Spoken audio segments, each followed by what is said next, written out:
Sebagai keranjang sampah untuk menyelesaikan semua sampah. masalah yang berkaitan dengan pemilu di Indonesia. Tidak diizinkan untuk mencalonkan diri sebagai Presiden Republik Indonesia untuk selama-lamanya. Tim 01 tidak kalah dengan 03. Permohonan kami dikabulkan. Mendengar tadi ada 3 orang hakim menyampaikan dissenting opinion. Halo guys, kembali lagi di channel FKR Project yang selalu memberi kalian konten-konten yang menarik dan aktual tentang kasus-kasus yang lagi viral maupun sedang trending. Ya, kali ini kita bakal ngebahas tentang di MK ya. Jadi ada 3 MK bahkan yang keputusannya berbeda, dan ada juga MK yang sebut MK bukan tempat pembuangan sampah. Ya gimana nggak kagak pembuangan sampah? Yang dihadirkan saksinya lucu-lucu gitu ya. Ya udahlah, mari kita reaction bareng teman-teman. Buat teman-teman yang baru mampir, jangan lupa guys, kalian klik dulu dengan klik tombol subscribe-nya. Yang udah klik subscribe, gue ucapin banyak-banyak terima kasih. Yang belum, silahkan diklik dulu subscribe-nya. Jangan lupa juga kalian tinggalkan jejak dengan cara kalian like, comment, share, dan aktifin juga tombol loncengnya. Jika teman-teman ingin mensupport channel ini, teman-teman bisa langsung aja klik super thanks, karena di akhir video kita bakal bacain super thanks dari semua teman-teman. Ya udah, nggak usah berlama-lama, kita bakal memulai videonya sekarang juga. Let's go.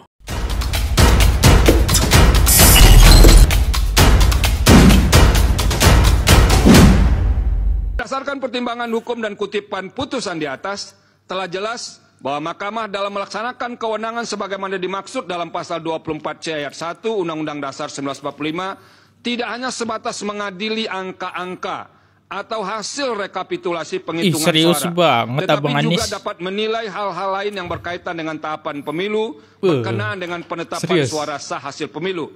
Namun demikian, terlepas dari pendirian di atas, Mahkamah perlu menegaskan, sebagai lembaga yang memiliki kewenangan konstitusional untuk memutus perselisihan tentang hasil pemilihan umum sebagaimana termaktub dalam pasal 24C ayat 1 Undang-Undang Dasar 1945, sebenarnya tidak tepat dan tidak pada tempatnya apabila Mahkamah dijadikan tumpuan untuk menyelesaikan semua masalah yang terjadi selama penyelenggaraan tahapan pemilu. Apabila tetap diposisikan untuk menilai Benar. Jadi emang MK ini diserang terus ya. Masalah bansos, harusnya Bawaslu ya. Terus ada kecurangan angka penilaian, harusnya KPU. Terus ada kecurangan presiden, ada apa hubungannya dengan pemilu ya? Kan yang pengen dibahas di MK itu pemilu, tapi ya pihak Anies, ya itulah ya, namanya mencari kesalahan. Kita denger lagi. Hal-hal lain sama saja dengan menempatkan Mahkamah sebagai keranjang sampah untuk keranjang menyelesaikan semua masalah yang berkaitan dengan pemilu di Indonesia. Dalam hal ini, lembaga yang telah diberikan kewenangan untuk menyelesaikan pemilu seperti Bawaslu, Gakumdu harus melaksanakan kewenangannya secara optimal demi menghasilkan pemilu yang jujur dan adil serta berintegritas.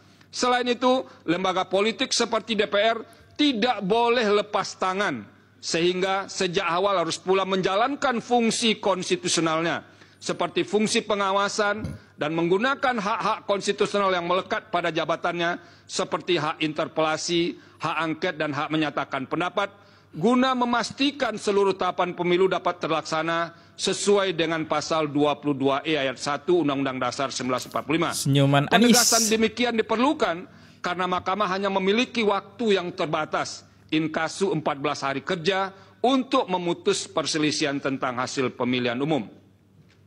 Berdasarkan uraian pertimbangan hukum di atas, eksepsi termohon dan eksepsi pihak terkait yang pada intinya menyatakan Mahkamah tidak berwenang mengadili permohonan aku dikarenakan pemohon tidak mendalilkan perselisihan hasil suara pemilihan presiden dan wakil presiden berupa penghitungan secara kuantitatif, melainkan mendalilkan pelanggaran kualitatif yang bersifat terstruktur.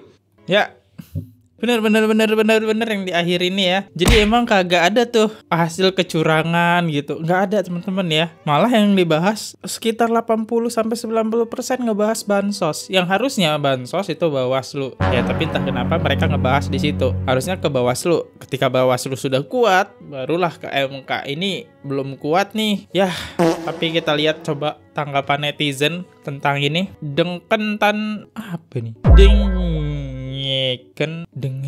Dengarkan Anies. Ampun tulisanmu Mbak, susah banget dibaca. Sadarlah Pak Anies, lugowo lah, ikhlas takdir Allah FH memutuskan. Mana nih 01, kagak ada komentar. Untung yang nggak terpilih sabar habis dilantiknya Prabowo. Nanti ada pilkades. Serius amat. Ya inilah ya. Ya sampai Anies dibilang rajang sampah ya cuma ngangguk-ngangguk aja. Karena emang semua laporan ditampung ke MK semua ya. Ya gua kasihan juga sama MK. Jadi MK bakal bingung gitu. Ini apa sih sebenarnya yang dilaporkan gitu. Makanya disebut keranjang sampah. Sindiran keras ya. Oke, ada lagi satu hakim nih yang bilang ya tentang laporannya. Pemohon hanya mengajukan bukti berupa berita maupun video yang bersumber dari media online tanpa diikuti oleh dukungan saksi ataupun ahli untuk menguatkan dalil-dalil yang diajukan pemohon. Terhadap berita maupun video online tersebut setelah mahkamah mencermati lebih lanjut apa yang menjadi substansi dari pemberitaannya, tidak ada hal yang menunjukkan secara spesifik atau nyata bagaimana, kapan, di mana, serta kepada siapakah ketidaknetralan yang dilakukan oleh penjabat gubernur Jawa Barat dalam mendukung pasangan calon nomor urut 2 dilakukan. Oh ini nih pas ini kalau nggak salah pas ada di MK di setel lagu oke gas, tambah 2 atau orang gas gitu kan. Itu pasti lagu itu tuh yang dibahas ya. Nah itu sedangkan laporan itu harusnya tentang ke Bawaslu ataupun KPU biar itu nggak terjadi gitu ya. Tentang ASN yang memperingatkan inilah ya tempat keranjang sampah. Harusnya buktinya kuat, ternyata nggak kuat. Dan kita lanjut lagi. Anies dan Ganjar nangis gugatannya di MK ditolak. Iya tah? Oke kita lihat apakah benar videonya seperti itu? Setelah mahkamah memeriksa secara seksama dalil pemohon, jawaban termohon, keterangan pihak terkait, bukti-bukti surat tulisan yang diajukan oleh pemohon, keterangan Bawaslu beserta bukti-bukti yang diajukan, mahkamah mempertimbangkan bahwa dalil pemohon telah diselesaikan oleh Bawaslu berdasarkan kajian awal yang menyimpulkan. Oleh karena itu, mahkamah tidak mendapat keyakinan akan kebenaran dalil yang dipersoalkan oleh pemohon tersebut. Di samping terhadap dugaan pelanggaran tersebut telah dilakukan penanganan oleh Bawaslu sebagaimana kesimpulan Bawaslu. Dengan ini MK memutuskan bahwa gugatan pemohon 01 dan gugatan pemohon 03 ditolak. Dan MK menyimpulkan bahwa Capres 01 dan Capres 03 tidak diizinkan untuk mencalonkan diri sebagai Presiden Republik Indonesia untuk selama-lamanya. Enggak, ini mah editan suaranya tuh transisinya berbeda gitu ya, tapi gak nangis. Ya kelihatan sih sebenarnya kelihatan antara Anies dan Ganjar nih memasang raut yang cukup sedih. Tetapi kalau kita lihat wakilnya tuh ya santai-santai aja gitu ya. Kayak Mahfud, kayak Muhaimin ya. Kayak santai aja mereka gitu. Ya adalah ya. Oke, kita coba lihat komentarnya. Itu kata-kata terakhir editan ya. Tidak boleh mencalonkan presiden selamanya. Iya, karena ada suara yang berbeda ya. Kukira benaran. Itu benar udah gak boleh nyalon lagi. Enggak, itu editan. Tidak diizinkan untuk mencalonkan diri sebagai presiden RI selama-lamanya. Bener gak sih? Enggak. Hah? Beneran itu dilarang nyalon selama-lamanya. Ini editan kah suaranya? Ya editan. Kalau kalian perhatikan ya, sekali lagi ya, dia ngebacain dalil itu berbeda dengan akhir ini. Mahkamah mempertimbangkan bahwa dalil pemohon telah diselesaikan oleh Bawaslu berdasarkan kajian awal yang menyimpulkan. Oleh karena itu, mahkamah tidak mendapat keyakinan akan kebenaran dalil yang dipersoalkan oleh pemohon tersebut. Di samping terhadap dugaan pelanggaran tersebut telah dilakukan penanganan oleh Bawaslu sebagaimana kesimpulan Bawaslu. Dengan ini MK memutuskan bahwa dari suara mic berubah jadi suara kayak parabot gitu kan. Gugatan pemohon 01 dan gugatan pemohon 03 ditolak. Dan MK menyimpulkan bahwa Capres 01 dan Capres 03 tidak diizinkan untuk mencalonkan diri sebagai Presiden Republik Indonesia untuk selama-lamanya.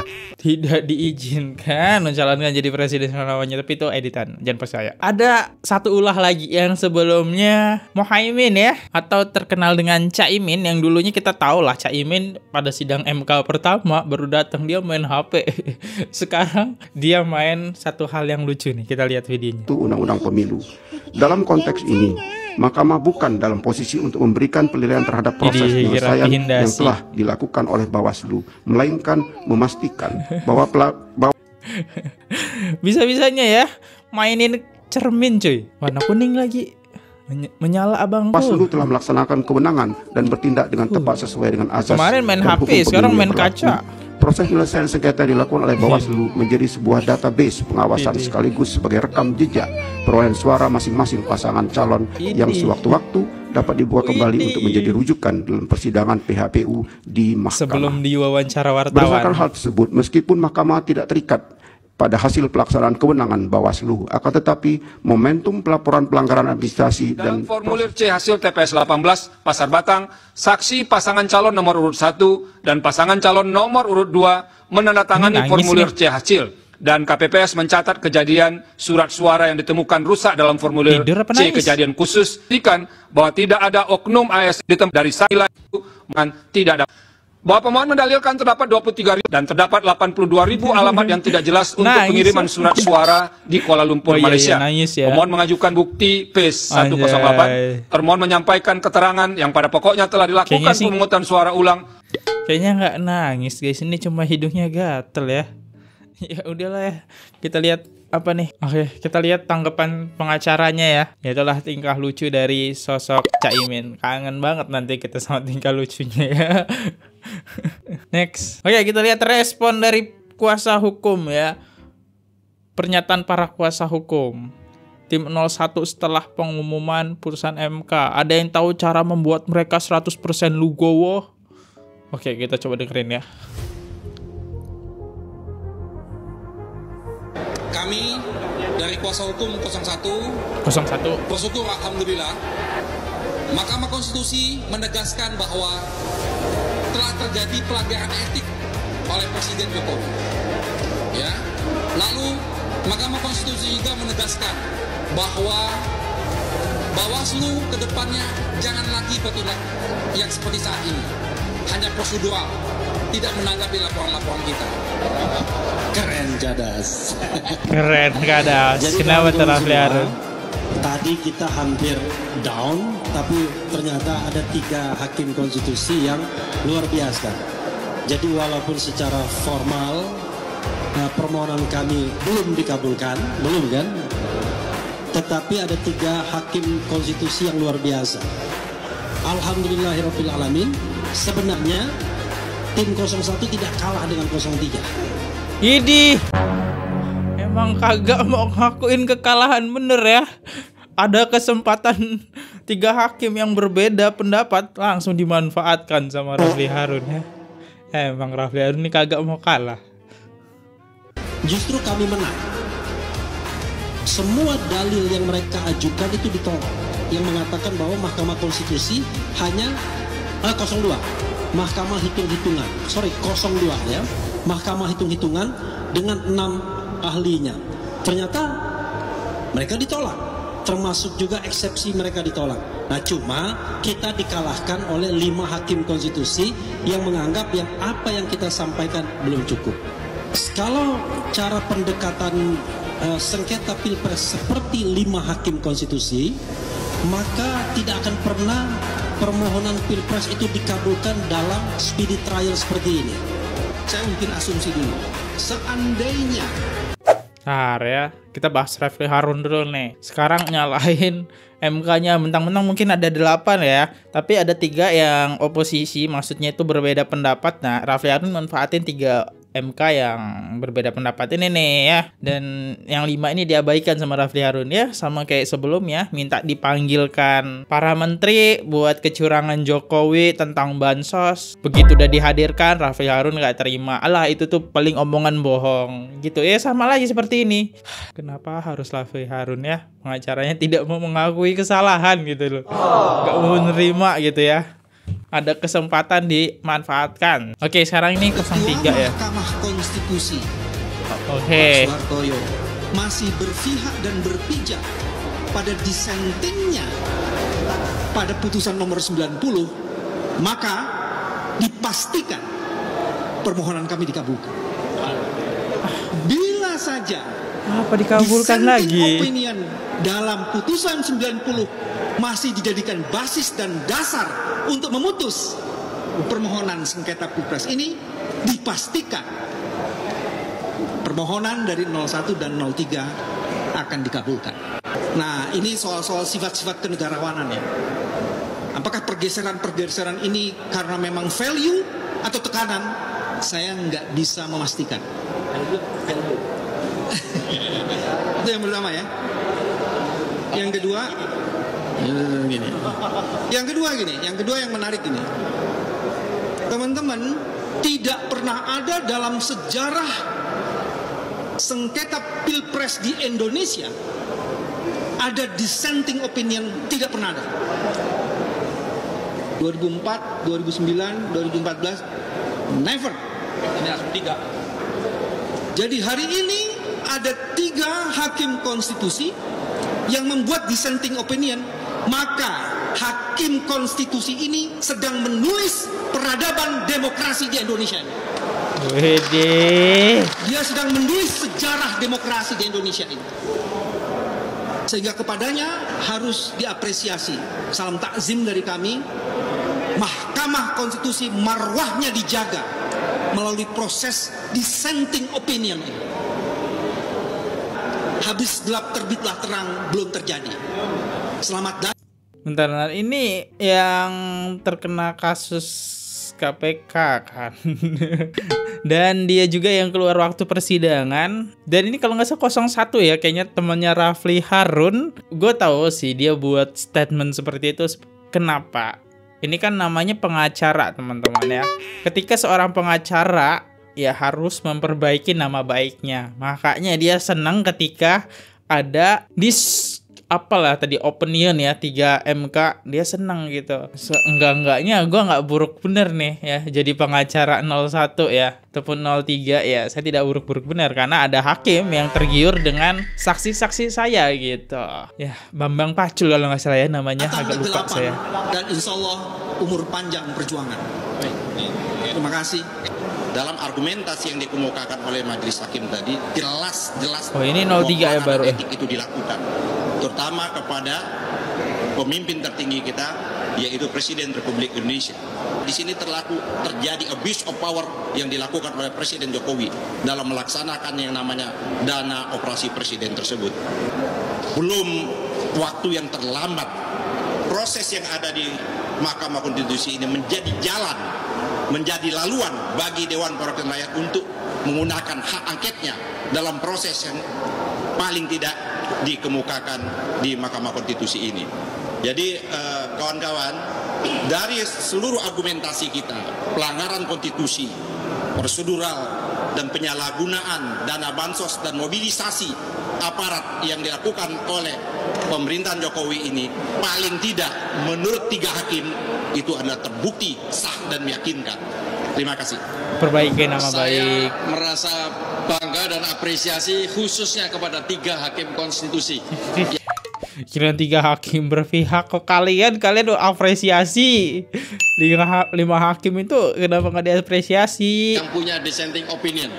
Jadi kalau istilahnya kita ada 8 hakim konstitusi, kita itu menangnya 3. Jadi kita bukan kalah, menangnya 3. Yang 5 pihak sana. Ya kira-kira begitu. Kemudian dari memperbaiki nama baik ya. Permohonan kita dibahas satu persatu dengan detail. Ini menunjukkan tim hukum nasional sangat profesional. Ya, sekali lagi saya apresiasi kepada tim hukum nasional, ada Pak Ari, ada Pak Refli, Pak BW, Pak Yani, dan yang lain-lain. Saya terus terang bangga dengan apa yang disampaikan dalam persidangan MK ini. Mudah-mudahan ke depan masih ada harapan, ya. Karena dengan melihat perkembangan 3 hakim konstitusi ini bisa membuat dissenting opinion dan menerima permohonan kita, insya Allah berikutnya ada tambahan lagi. Dan jangan putus harapan, saya yakin perjuangan masih belum berakhir. Kita terus berjuang untuk demi menegakkan masih belum berakhir. Putusan ini akan menjadi sekiranya jalan tadi, memberikan laluan tadi bahan angket, insya Allah akan terlaksana. Bergulir. Karena putusan pengadilan sudah menyatakan terjadi cawi-cawi itu. Putusan pengadilan menyatakan bahwa ada keterlibatan mobilisasi. Putusan pengadilan ada yang menyatakan penyalahgunaan dana bansos dan lain sebagainya. Saya kira untuk menindaklanjuti lebih dalam, karena waktu sangat terbatas di Mahkamah Konstitusi, itulah tugasnya Dewan Perwakilan Rakyat. Langkah selanjutnya nanti tanyakan kepada partai-partai politik. Cuman kita sudah menyiapkan bahan yang lengkap, ya. Semua majelis hakim tadi mengakui bahwa peristiwa itu ada, tapi mereka kurang berani saja menyatakan bahwa itu salah, gitu loh. Andai Pak Ketuanya konsisten tadi seperti kata sama Bang, kita menang. Belum mau apa lagi, harus tidak dikabulkan atau ditolak. Nah, itu pola pikir mereka, ribet dan muter-muter segala hal sampai pusing sendiri. Coba nyalon Pilgub DKI menang. Enggak, banyak kata-kata ya, banyak. Apalagi katanya 1000 pengacara, toh. Jadi inget 1000 pengacara saya. Ya tapi emang sih pengacara ini kan ngomongnya muter-muter. Tujuannya apa? Untuk memperbaiki nama baik mereka gitu. Mereka ini seorang pengacara. Ya kalau mereka nggak memperbaiki nama mereka ketika kalah, berarti mereka jelek dong pengacaranya, nanti nggak ada yang mau pakai lagi kan. Nah, menurut gue sih ya bebas sih statement-statement mereka. Oke, kita bakal bahas. Tadi kan karena ada 3 hakim yang selalu disebutkan opinion lah, apa tadi opinion ya, yang berbeda pandangan artinya. Kita bakal bahas ya videonya. 3 hakim yang berbeda pandangan, teman-teman ya. Terima kasih untuk 3 hakim, kalian telah menyuarakan kebenaran walau yang 5 lagi menolaknya, dan masyarakat sadar bahwa yang 5 belum dalam kapasitas hakim konstitusi. Dan untuk kalian bertiga, kalian layak jadi hakim konstitusi Indonesia. Keren bener aja. Selalu dipuja-puja gitu ya. Yang berbeda pendapat selalu dipuja-puja ya. Karena mendukung 01 dan 03. Inilah 3 hakim yang mendukung ya. Kenapa sih mereka mendukung? Coba kita dengerin ya. Berbeda atau dissenting opinion. Terhadap putusan Mahkamah Konstitusi aku terdapat pendapat berbeda atau dissenting opinion dari 3 orang hakim konstitusi, yaitu Hakim Konstitusi Saldi Isra, Hakim Konstitusi Eni Nurbaningsih, dan Hakim Konstitusi Arif Hidayat. Pendapat berbeda. Oke, ini 3 pendapat yang berbeda ya. Ya inilah yang membuat pendukung 01 dan 03 senang, dan apalagi pengacaranya. Ini 3 hakimnya. Oke, kita coba dengerin penjelasan dari Yusril. Kita juga sudah sama-sama mendengar tadi ada 3 orang hakim menyampaikan dissenting opinion, ya. Pendapat yang berbeda, ya. Tapi seluruhnya punya pendapat yang hampir sama, dan putusannya menurut mereka pertama adalah meminta seharusnya permohonan dikabulkan sebagian, yaitu dilaksanakan pemilihan umum presiden ulang di beberapa provinsi di tanah air. Tapi satu hal yang tegas adalah bahwa dalam putusan itu, ya, 3 dissenting opinion itu tidak menyinggung sama sekali tentang diskualifikasi, sama sekali tidak ada. Jadi ketiga yang dissenting opinion itu ya seharusnya menurut mereka dikabulkan sebagian, diadakan pemilihan umum presiden, wakil presiden ulang di beberapa provinsi, tapi tetap pengikutnya adalah, pesertanya adalah ketiga paslon yang ada. Jadi permohonan kedua pemohon untuk mendiskualifikasi baik Prabowo Gibran dua-duanya ataupun hanya Gibran saja, itu ditolak oleh Mahkamah Konstitusi. Itu yang harus diingat betul ya. Jadi pencalonan Pak Gibran itu sah, ya, permohonannya ditolak untuk mendiskualifikasi kedua beliau, dan juga dalam pokok perkara juga dalil-dalil yang dikemukakan ditolak oleh Mahkamah Konstitusi. Jadi meskipun ada 3 orang hakim dissenting opinion, tapi itu sama sekali tidak mempengaruhi keputusan Mahkamah Konstitusi, yakni bahwa permohonan kedua pemohonan ditolak seluruhnya oleh Mahkamah Konstitusi, dan dengan demikian perkara ini dapat dikatakan quote and quote dimenangkan oleh Pak Prabowo Subianto dan Pak Gibran Rakabuming Raka. Oke, gue nggak nonton ya, gue nggak nonton fullnya. 3 opini dissenting opinion tadi, 3 hakim yang memiliki pandangan yang berbeda. Ternyata Prof Yusril ngejelasin 3 hakim tersebut tidak menyinggung adanya kecurangan dari maksudnya dilengserkannya Gibran gitu ya, didiskualifikasinya Gibran. Karena kan emang yang dibahas diskualifikasinya Gibran 10%. 10% Presiden Jokowi yang dibahas, 80% bansos. Nah, itulah topik-topik yang selalu dibahas. Ternyata 3 opini ini yang dimaksud nggak ada tuh ya, tentang pemilu ulang seluruh provinsi nggak ada, tapi tentang didiskualifikasinya sosok Gibran ya, nyata tidak ada teman-teman ya. Walaupun 3 hakim memiliki pandangan yang berbeda, ya sama aja. Kalau kalian mau pemilu ulang juga ya sama aja, hasilnya tetap sama. Ya bolehlah dilakukan pemilu ulang setiap provinsi, ya boleh aja, hasilnya menurut gue bakal tetap sama ya. Dan coba kita lihat ya komentar kalian. Oke, kita masuk ke kolom komentar.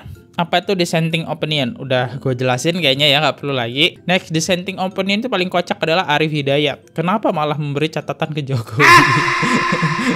Muka mereka bahagia, tapi hati mereka pasti tidak tenang sampai mati. Idih, si paling tahu ekspresi ya. Udah nggak heran kok.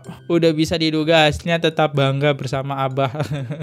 Tetap bersama perubahan. Ya adalah ya, nggak apa-apa. Karena setiap orang mempunyai pandangan yang berbeda-beda. Oke, kita bacain top komen saja ya teman-teman.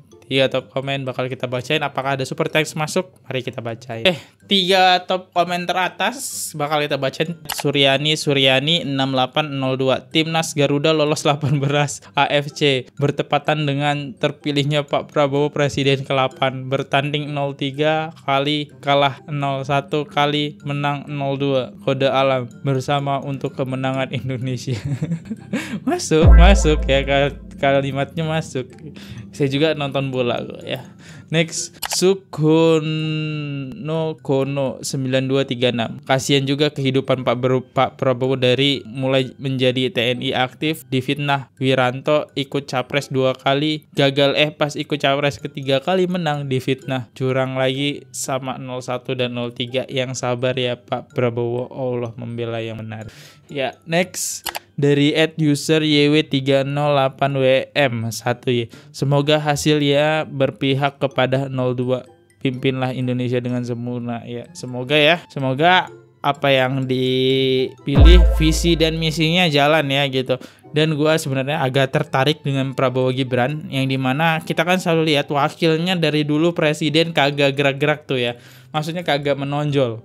Apakah Gibran kali ini sosok wakil presiden bakal menonjol ya teman-teman? Ya bakal kita lihat nanti, kayaknya bakal seru sih wakil menonjol, karena setiap presiden, contoh Jokowi, wakilnya kagak menonjol ya. Malah yang kelihatan kerja Jokowi terus ya. Ya walaupun dia seorang wakil ya. Nah ini kita lihat ya. Gimana kabar teman-teman? Selama 3 hari saya tidak upload nih. Oke, dari siapa nih? Alhamdulillah kabarnya sangat baik. Bisa makan enak, bisa istirahat dengan nyaman, bisa bekerja dengan lancar. Sambari sesekali nyimak situasi politik negeri, masem-masem aja dah lihat tingkah. Pola pendukung 01 dan 03 bisa sampai berbusa teriak-teriak demo. Pak Pragib tetap akan memimpin. Aman aja. Bukan karena kecapean kan Bang, tapi jeda istirahat dulu setelah libur panjang. Sebenarnya kecapean teman-teman ya, apalagi libur ya. Jadi makin tidur aja lah enaknya ya. Nah, thank you banget ya buat kalian yang selalu mantengin atau nonton terus. Thank you. Semoga kalian sehat selalu ya. Dan saya di sini Fadli mau undur diri dulu. Kalau misalnya ada salah kata ataupun ada kata-kata yang kurang berkenan ataupun menyinggung teman-teman semua, mohon dimaafkan ya teman-teman. Ya, inilah situasi pemilu saat ini. Yaudah, sampai jumpa di next video. See you. Goodbye. Bye-bye. Oke guys, subscribe channel FKR Project. Jangan lupa kalian subscribe channelnya FKR Project. Subscribe channel FKR Project. Hai guys, jangan lupa untuk subscribe FKR Project.